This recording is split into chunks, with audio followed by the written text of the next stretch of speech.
Pues aquí estamos en Juan capítulo 12 y vamos a empezar aquí lo tenemos en versículo 27, donde terminamos la última vez. Y Jesús dice en versículo 27, siento en este momento una angustia terrible. ¿Y qué voy a decir? Diré, Padre, líbrame de esta angustia, pero precisamente para esto he venido. Padre, glorifica tu nombre. Es increíble cómo Jesús es un hombre tan seguro, tan estable, y que es muy abierto con sus sentimientos. Él no tiene ningún problema diciendo que me siento una angustia terrible, ¿no? Que su angustia es algo que él habla abiertamente, y ciertamente durante su ministerio varias veces dijo cuando estuvo deprimido o enojado, o no escondió sus emociones, era muy abierto, ¿no? Y compartía lo que se sentía en el jardín de Getsemaní, comparte la angustia que tiene en su corazón por todo lo que está pasando. Muy abierto Jesús, y lo comparte con los demás. Pero sin embargo, aunque está sufriendo y se siente muchas cosas, dice, pero glorifica el nombre del Padre, ¿no? O lo dice al Señor en oración: Padre, glorifica tu nombre.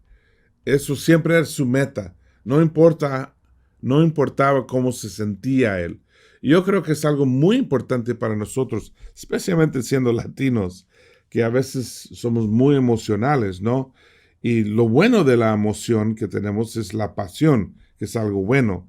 Pero lo malo de esa emoción es cuando estamos muy sentimentales y entonces débiles y enfocados en nosotros mismos. Jesús siempre mantenía el enfoque en Dios y en hacer lo que Dios quería. Y fíjate que dice que entonces se oyó una voz del cielo que decía: ya lo he glorificado y lo voy a glorificar otra vez. Y la gente que estaba ahí escuchando decía que había sido un trueno, pero algunos afirmaban: un ángel le ha hablado. Jesús le dijo: no fue por mí por quien se oyó esta voz, sino por ustedes. Es decir, que Dios afirma quién es Jesús. Y me encanta eso, que Dios muy pocas veces en la historia del mundo hablaba en voz fuerte, voz alto, ¿no? Que se escuchaba la gente. Pero aquí lo hace. ¿Por qué? Está afirmando a Jesús, afirmando lo que decía Jesús, y que Él es el Hijo de Dios. Y le dice Jesús: mira, no era para mí, era para ustedes. No era que Jesús era desanimado y necesita ayuda, necesita apoyo. No es que nosotros necesitamos poner nuestro enfoque y nuestra esperanza, nuestra fe en Cristo. Y dice en versículo 33 o 32, pero cuando pero cuando yo sea levantado de la tierra, atraeré a todos a mí mismo. Esta es una frase muy importante. Él dice, cuando Él sea levantado, Él va a atraer a la gente. Yo creo que a veces pensamos que es nuestra iglesia lo que va a atraer a la gente. Es nuestras alabanzas que va a atraer a la gente.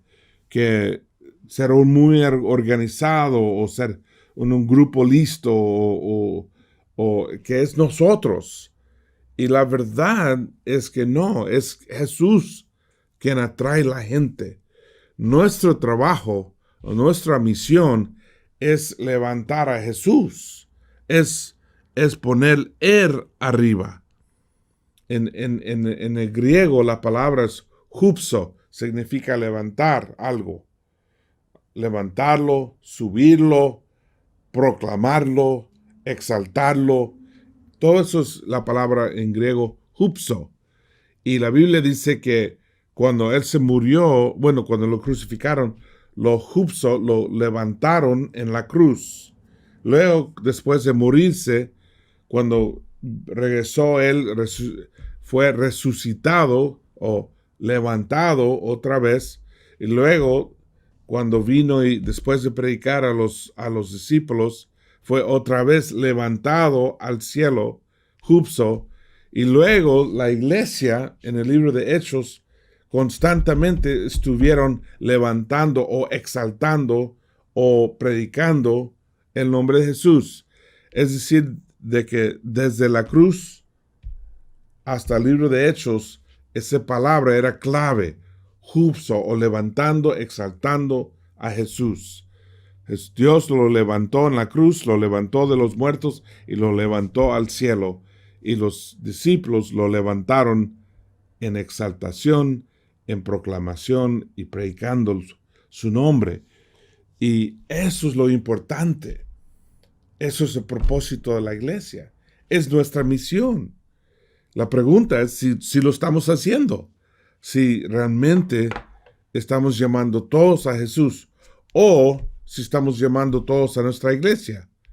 Estamos llamando todo a nuestra manera de creer o nuestra doctrina o nuestro grupo o nuestra forma de ser o nuestras reglas. Esos no son la meta. Claro, son importantes. La iglesia es importante. La fe es importante. La doctrina es importante. Pero no son la meta. No son el centro de nuestra religión. Cristo es el centro. Cristo es el enfoque. Cristo es quien estamos levantando. Y es fácil caer en hábitos malos, en donde estamos siempre hablando de nuestra iglesia o siempre hablando de la doctrina o aún la palabra de Dios, que es súper importante. No es el enfoque. Jesús es el enfoque. Jesucristo.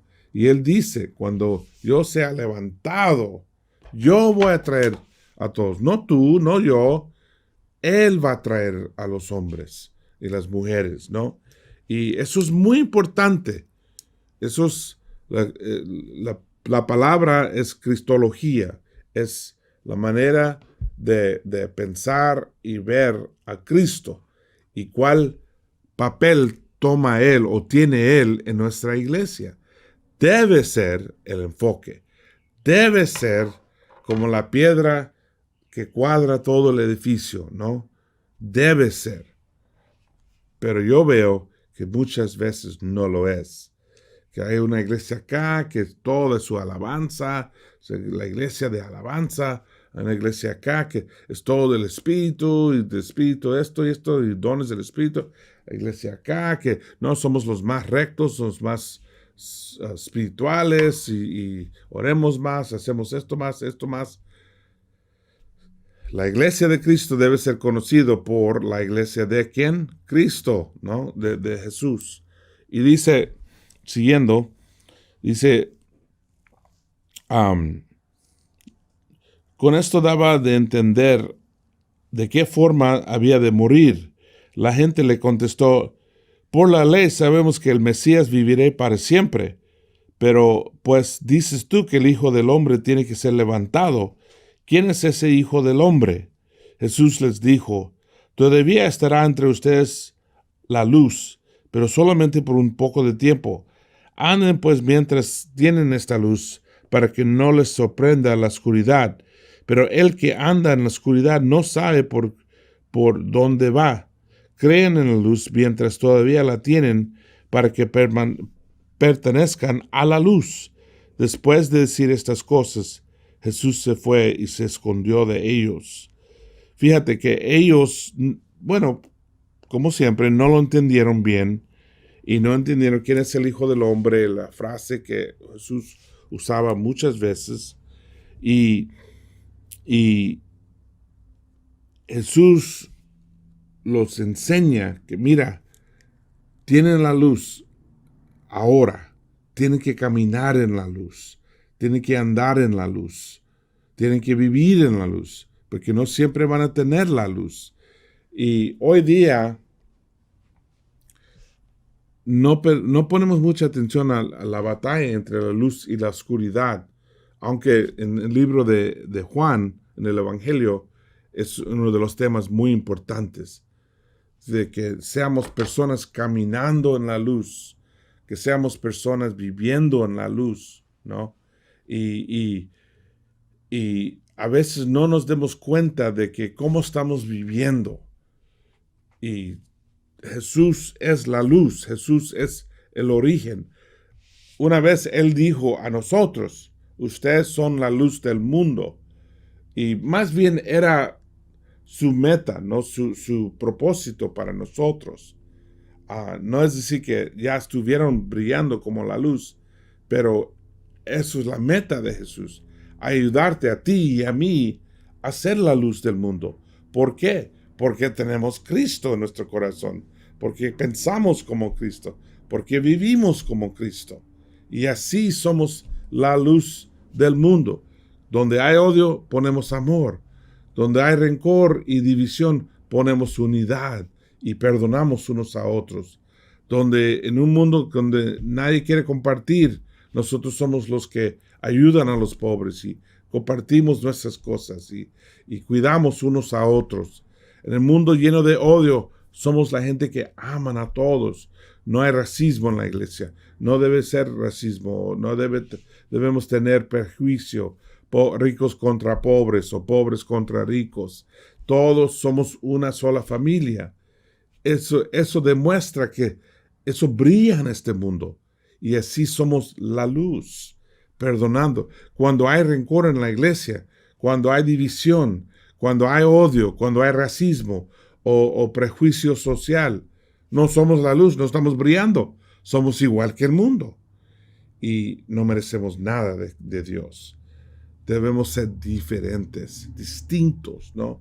Y él estaba en este momento diciéndole, tienen que tomar ventaja de que él estuviera aquí, pero nosotros tenemos que tomar ventaja de que lo tenemos aquí en la Biblia y que nos enseña.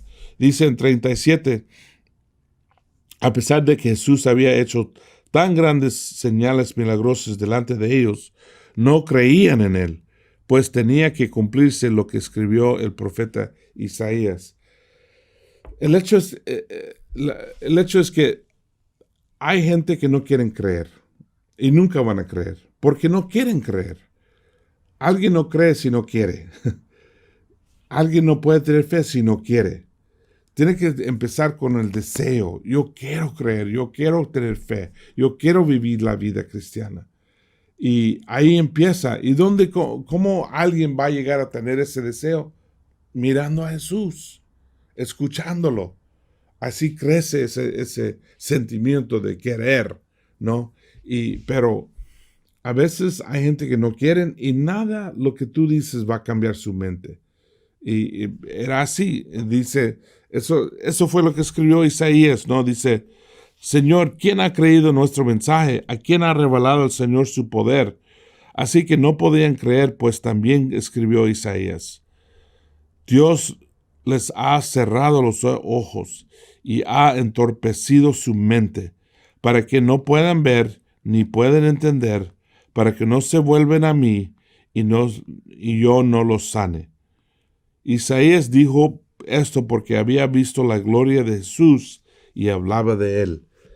Isaías sabía que había ser mucha gente muy tercos que no quieren aceptar, no quieren ver, no quieren escuchar, y aunque pueden verlo, pueden escucharlo, no entienden nada. Y a veces es fácil cerrar los ojos, cerrar los oídos. Ahora, lo que más me preocupa a mí no es tanto el mundo haciendo esto, sino cuando nosotros, discípulos de Cristo, cuando nosotros lo hacemos. ¿De qué hablo? Bueno, cuando vamos a la iglesia y no estamos escuchando el sermón. Cuando hablamos unos con otros y alguien nos dice algo que necesitamos cambiar, nos da un reto, nos pide un cambio, nos demuestra un error, un pecado, y no lo queremos escuchar. Tenemos los oídos cerrados y luego no entendemos. Y hay que recordar Lo que tú haces a tu hermano, lo haces con Cristo, ¿no? Que hay que tratar a los hermanos como si fueran Jesús mismo. Y así lo dice, Señor. Así debemos ser abiertos, escuchando, aprendiendo. Hay muchas maneras que Dios nos habla. Uno tiene que estar escuchando y buscando para entender. No quiero ser uno de los cristianos que ha caído de la fe y ni lo sabe, porque anda caminando, pero no sin corazón. Dice en 44, voy a brincar, dice: Jesús dijo en una voz fuerte: el que cree en mí no cree solamente en mí, sino también en el Padre que me ha enviado. El que me ve a mí y ve también al que me ha enviado. Yo, que soy la luz, he venido al mundo para que los que creen en mí no se queden en la oscuridad. Pero a aquel que oye mis palabras y no los obedece, no soy yo quien lo condena, porque yo no vine para condenar al mundo, sino para salvarlo. El que me desprecia y no hace caso de mis palabras, ya tiene quien lo condene. Las palabras que yo he dicho la condenarán en el día último. Porque yo no hablo por mi cuenta. El Padre que me ha enviado me ha ordenado lo que debo decir y enseñar. Y sé que el mandato de mi Padre es para vida eterna. Así pues, lo que yo digo, lo digo como el Padre me ha ordenado. Y ahí terminamos 12. Terminamos con él aclarando que él no vino para condenar al mundo, él vino para salvarnos. Pero las mismas palabras que él dijo nos salvarán. Las mismas palabras que salieron de su boca, que tenemos grabado aquí en la Biblia, o nos salvarán o nos condenarán. Es decisión nuestra. Hay una película que se llama El libro de Elí. Es una película de ficción, ciencia, ¿no? Y se trata de un hombre que memorizó toda la Biblia y está tratando de llegar a un lugar donde lo pueden grabar porque ya no hay Biblias en el mundo. Y él lo tiene todo aquí en su cabeza. Me hizo pensar cuántas palabras de Jesús tenemos nosotros aquí. ¿Podríamos nosotros escribir aún un evangelio por lo que sabemos aquí en la mente? ¿Conocemos las palabras de Jesús tan bien? No creo. No creo que ponemos la atención necesaria para memorizar, aprender y tenerlo todo aquí. Y qué lástima, porque sus palabras nos ayudan, nos salvan, ¿no? Sus palabras son vida. Y muchas veces no ponemos la atención. Yo fui a un bar mitzvah, a una celebración judía de un niño cuando cumple 13 años. Y siempre tienen que mostrar su dedicación a la Biblia. Y este niño se paró enfrente de todos y nos dijo los 613 leyes del Antiguo Testamento en hebreo. Y no habla hebreo el niño, pero los memorizó en hebreo. Y yo pensé, wow, increíble. Y nosotros quejamos si tenemos un versículo por semana para memorizar. No, debemos dedicarnos mucho más a las palabras de Jesús.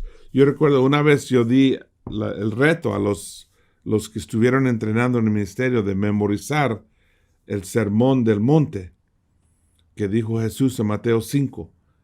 Y bueno, primero les costó, pero como con el deseo de poner el ejemplo ahí, yo empecé a memorizar el sermón del monte. Y los próximos meses me impactó cuántas veces yo usaba ese sermón y cómo me cambió la manera de pensar y luego mi manera de actuar. Con un sermón. Y de vez era como un chiste que Roberto siempre iba a usar algo que dijo Jesús en el sermón del monte porque lo tenía aquí. Me cambió. Y yo creo que es muy importante que estamos aprendiendo de la palabra, no despreciando sus palabras y conociéndolos más y más y más. Y sí, incluye memorizar, pero tener un conocimiento tan profundo que nos cambia la vida, que nos ayuda en todo. Y él termina diciendo, ya sé que el mandato de mi Padre es para vida eterna. Así pues, lo que yo digo, lo digo como el Padre me ha ordenado. En otras palabras, todo lo que él enseñó vino del Padre Celestial, vino del cielo. Entonces, claro, vale mucho. Si yo recibo un text por teléfono de mi esposa, la que quiero tanto, la que me ama tanto, claro, lo más rápido quiero leerlo, quiero ver lo que me dijo, ¿no? Porque ella me importa tanto. Bueno, ¿cuánto más con Dios? Con Jesús. Aquí está su text, aquí está lo que Él nos mandó. Y hay tanto bueno aquí, tanto para ayudarnos, para salvarnos, para darnos fuerza y ánimo y visión e inspiración. Necesitamos vivir aquí escuchando su palabra constantemente. Eso nos da la vida y nos da la victoria de la vida cristiana. Entonces, llegamos hasta el capítulo 13 y terminamos ahí para hoy. Continuamos mañana con capítulo 13. Gracias y que Dios los bendiga. Be strong. Be